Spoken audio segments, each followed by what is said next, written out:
अस्सलाम वालेकुम दोस्तों, तुसी वेख रहे हो लतीफ़ किंग टीवी ते मैं हाँ तुहाडा मेज़बान मुहम्मद लतीफ़ खरल।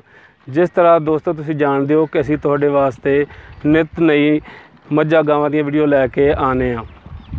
इस तरह तुसी साडे वेखण वास्ते साडे चैनल नूं करो सबसक्राइब ते नाल ही बैल आइकन दे बटन नूं करो ओके, ताकि साडी हर नई आने वाली वीडियो तुहाडे तक सब तो पहले पहुँच सके।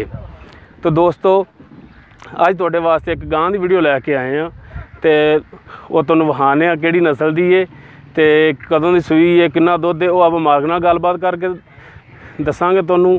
फिलहाल साडा कैमरामैन तुहानूं गां विखांदा है। आओ जी कैमरामैन। ਇਹ ਗਾਂ ਦਾ ਤੁਸੀਂ ਹਵਾਨਾ ਵੇਖ ਸਕਦੇ ਹੋ। ਗਾਂ ਦਾ ਅੱਗੋਂ ਸਿਰ ਵਿਖਾਓ ਜੀ कैमरा। माशाअल्लाह जी बहुत सोहनी गां है जी, पूछ भी लम्मी है इहदी जी। गां डरदी बहुत पई है, इस वास्ते खलो नहीं रही, नहीं तो तुहानूं वाना इहदा थण तसल्ली नाल विखा। कैमरामैन सब पिछों दी विखाओ जी वाना इहदा।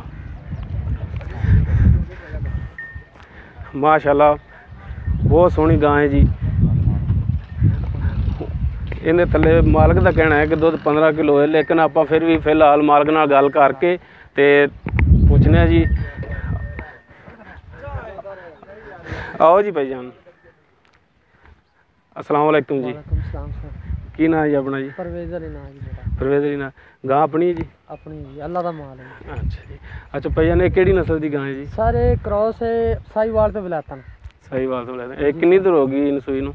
इनू सर हो गए ने 20 दिन हो गए जी सूई। ये किन्ना सूआ है जी इंदा? ये जी दूजा सूआ हुण सही है। दूसरा सूआ जी सर। इहदे थल्ले दुध किन्ना है जी? दुध सर इहदे थल्ले जेड़ा पक्का है वो 15 लीटर है। 7.5 किलो सुबह, 7.5 किलो शाम जी। बच्चे नूं छड्ड के? हां जी बच्चे नूं छड्ड के जी। इस दा बच्चा किहड़ा है जी? है जी सामने कैमरामैन है जी बच्चा। ਇਹ ਬੱਚਾ ਹੈ ਜੀ, ਤੁਸੀਂ ਵੇਖ ਸਕਦੇ ਹੋ। ਮਾਸ਼ਾਅੱਲਾ ਤੰਦਰੁਸਤ ਬੱਚਾ ਹੈ ਜੀ। ਅੱਛਾ ਸਰਕਾਰ, ਇਹ ਤੁਸੀਂ ਗਾਂ ਸੇਲ ਕਰਨੀ? ਸਰ ਵੇਚਣੀ। ਅੱਛਾ ਇਹਦੀ ਫਾਈਨਲ ਤੋਂ ਫਾਈਨਲ ਰੇਟ ਕੀ ਹੋਵੇਗਾ ਜੀ ਇਹਦਾ?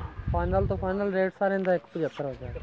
175 ਹੋ ਜਾਏਗਾ। ਤੇ ਇਹਦੇ ਵਿੱਚ ਕੋਈ ਪਿਆਰ ਮੁਹੱਬਤ ਕਮੀ ਪੇਸ਼ੀ? ਸਰ ਉਹ ਸੌਦੇ ਦੇ ਵਿੱਚ ਫਿਰ ਇਹ ਬੰਦਾ ਕਸਮ ਤਾਂ ਨਹੀਂ ਨਾ ਖਾ ਲੈਂਦਾ, ਕੋਈ 1000 ਤੋਂ ਉੱਤੇ ਕੀ ਤੇ ਥੱਲੇ ਕੀ। ਅੱਛਾ ਕੋਈ ਪਿਆਰ ਮੁਹੱਬਤ ਹੋ ਜਾਏਗੀ? ਹੋ ਸਕਦੀ, ਕਿਉਂ ਨਹੀਂ ਇਨਸ਼ਾਅੱਲਾ। ਠੀਕ ਹੈ ਜਨਾਬ। ਦੋਸਤੋ मालक नाल गलबात की जी, वो कहते कि इहदे रेट में प्यार मुहब्बत हो सकता है। 1,75,000 इनकी फाइनल कीमत मंगी है। बाकी दोस्तों तुहानूं होर भी एक गां विखाने आ जी। आओ जी कैमरामैन साहब।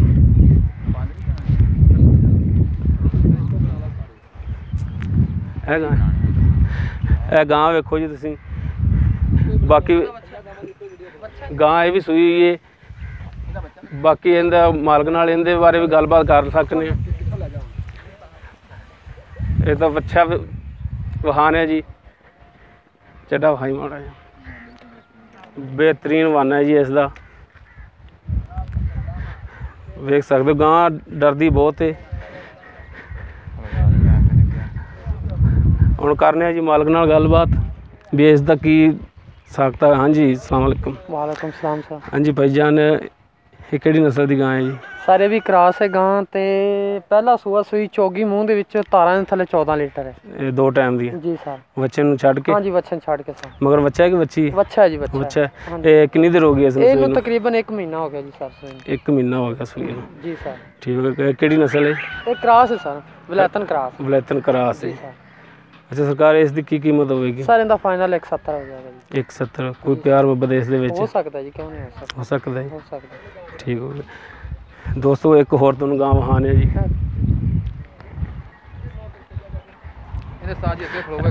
ਇਹ ਵੇਖੋ ਜੀ गां एक, ਇਹ गां एक वेख सकते हो तुसीं। ये भी सूई है जी। इहदे बारे पुछ लांगे भी दुध किन्ना जी इहदे थल्ले। गां डरदी बहुत है, तसल्ली नाल वेखण नहीं दे रही। माड़ा वाना विखाओ जी। चलो चलो आओ जी।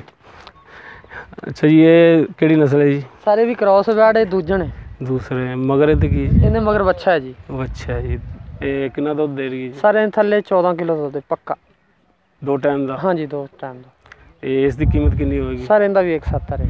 170 ਹਾਂਜੀ ਸਰ। ਇਹਦੇ 'ਚ ਕੋਈ ਕਮੀ ਪੇਸ਼ੀ ਹੋ ਸਕਦੀ? ਸਰ ਉਹ ਸੌਦੇ ਦੇ ਵਿੱਚ ਕੋਈ 1000 2-4 ਦਾ ਅੱਗਾ ਪਿੱਛਾ ਹੋ ਜਾਂਦਾ ਹੁੰਦਾ, ਕੋਈ ਜ਼ਰੂਰੀ ਤਾਂ ਨਹੀਂ, ਬੰਦਾ ਜਿਹੜਾ ਮੰਗੇ ਉਹੀ ਬੰਦੇ ਨੇ। ਬਾਕੀ ਜਿਹੜੀਆਂ ਤੁਸੀਂ ਗੱਲਾਂ ਕੀਤੀਆਂ ਨੇ ਦੁੱਧ ਦੇ ਬਾਰੇ 'ਚ ਗਰੰਟੀ ਸ਼ੁਦਾ? ਸਰ ਉਹ ਗਰੰਟੀ ਸ਼ੁਦਾ ਕੀ ਜਿਹਨਾਂ ਨੇ ਲੈਣੀ, ਜਿਹੜੇ ਮੇਰੇ ਭਾਈ ਨੂੰ ਪਸੰਦ ਆਵੇ ਉਹ 2 ਟਾਈਮ ਚੋ ਕੇ ਆਪਣੇ ਕੋਲ ਫਿਰ ਲਿਜਾ ਚਵਾਈ ਕਰਕੇ ਤਸੱਲੀ ਕਰਕੇ ਫਿਰ ਤੁਹਾਡੇ ਨਾਲ ਫਾਈਨਲ ਜੀ ਸਰ। ਠੀਕ। ਦੁੱਧ 14 ਕਿਲੋ ਦੱਸਿਆ ਤੁਹਾਨੂੰ, ਜੇ 15 ਕਿਲੋ ਹੋਵੇ ਤਾਂ ਫਿਰ ਠੀਕ ਹੈ ਜੀ। ਮੈਂ ਕਿਲੋ ਘੱਟ ਦੱਸਿਆ ਇਸ ਕਰਕੇ, ਬਿਲਕੁਲ ਘੱਟ ਦੱਸਣਾ ਚਾਹੀਦਾ 2 ਟਾਈਮ ਚੋਵੇ, ਕਿਉਂਕਿ ਕਿਸੇ ਭੈਣ ਭਰਾ ਨੇ ਜਾਂ ਕਿਸੇ ਨੇ ਲੈਣੀ ਹੋਵੇ ਨਾ ਦੋਸਤ ਨੇ, ਤੇ ਫਿਰ ਉਹਦੇ ਵਿੱਚ ਜਿਹੜਾ ਨਾ ਕਮੀ ਪੇਸ਼ੀ ਨਹੀਂ ਹੋਣੀ ਚਾਹੀਦੀ। ਦੋਸਤੋ ਆ ਜਾਓ, ਹੁਣ ਇੱਕ ਤੁਹਾਨੂੰ ਹੋਰ ਗਾਂ ਵਹਾਣੇ ਆ।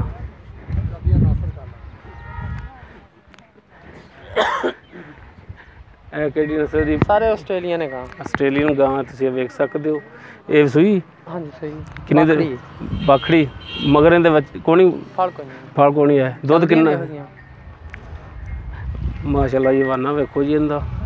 ਆਸਟ੍ਰੇਲੀਅਨ ਗਾਂ ਹੈ ਜੀ, ਬੜੀ ਨਸਲਦਾਰ ਗਾਂ ਹੈ ਜੀ ਇਹ ਤਾਂ। ਇਹਦਾ ਚਿਹਰਾ ਦੇਖ ਲਓ ਜੀ। ਹਾਂਜੀ ਸਰਕਾਰ, ਇਹ ਆਸਟ੍ਰੇਲੀਅਨ ਗਾਂ ਹੈ ਜੀ। ਸਾਰੇ ਆਸਟ੍ਰੇਲੀਅਨ ਗਾਂ ਹੈ ਤੇ ਪਹਿਲਾ ਸੂਆ ਸੂਈ ਹੈ। ਇਹਦੇ ਥੱਲੇ ਤਾਰਾਂ ਹੈਗੀਆਂ ਨੇ 4 ਕਿਲੋ, 2 ਕਿਲੋ ਸਵੇਰ 2 ਕਿਲੋ ਸ਼ਾਮ। 4 ਕਿਲੋ ਜੀ ਠੀਕ।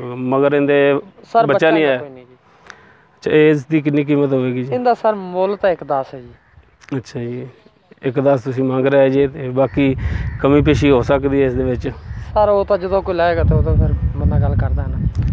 ਚਲੋ ਠੀਕ ਹੋ ਗਿਆ ਜੀ। ਬਾਕੀ ਇਹ ਚਵਾਈ ਕਰਕੇ ਤਸੱਲੀ ਸਰ ਕਰਕੇ ਆਪਣੀ ਪੂਰੀ ਤਸੱਲੀ ਕਰਕੇ ਦੁੱਧ ਇਹਦੇ ਕੋਲ ਹੈਗਾ ਜਿਹੜਾ ਉਹ 6 ਕਿਲੋ, ਲੇਕਿਨ 4 ਕਿਲੋ ਤਾਂ ਦੱਸਿਆ ਬਈ ਬੰਦੇ ਨਾ ਕਿ ਉਹ ਸ਼ਰਮਸਾਰੀ ਨਾ ਹੋਵੇ ਬਾਤ ਦੇ। ਸਹੀ ਗੱਲ ਹੈ, ਬਿਲਕੁਲ ਹੋਣਾ ਵੀ ਇਸੇ। ਤਾਂ ਦੋਸਤੋ ਇਸ ਦੇ ਨਾਲ ਹੀ ਹੁਣ ਤੁਹਾਡੇ ਤੋਂ ਇਜਾਜ਼ਤ ਚਾਹੁੰਦੇ ਹਾਂ ਜੀ। ਤੇ ਤੁਸੀਂ ਸਾਡੇ ਚੈਨਲ ਨੂੰ ਕਰੋ ਸਬਸਕ੍ਰਾਈਬ ਤੇ ਨਾਲ ਹੀ ਬੈਲ ਆਈਕਨ ਦੇ ਬਟਨ ਨੂੰ ਕਰੋ ਓਕੇ, ਤਾਂ ਕਿ ਸਾਡੀ ਹਰ ਨਈ ਆਉਣ ਵਾਲੀ ਵੀਡੀਓ ਤੁਹਾਡੇ ਤੱਕ ਪਹੁੰਚ ਸਕੇ। ਸਾਡੇ ਚੈਨਲ ਦਾ ਨਾਮ ਲਤੀਫ ਕਿੰਗ ਟੀਵੀ, ਇਸ ਨੂੰ ਸਬਸਕ੍ਰਾਈਬ ਕਰੋ ਤੇ ਨਾਲ ਹੀ ਬੈਲ ਆਈਕਨ ਦੇ ਬਟਨ ਨੂੰ ਓਕੇ ਕਰੋ। ਤੇ ਇਸ ਦੇ ਨਾਲ ਹੀ ਦੋਸਤੋ ਹੁਣ ਇਜਾਜ਼ਤ ਚਾਹੁੰਦੇ ਹਾਂ ਜੀ। ਅੱਲਾ ਹਾਫਿਜ਼।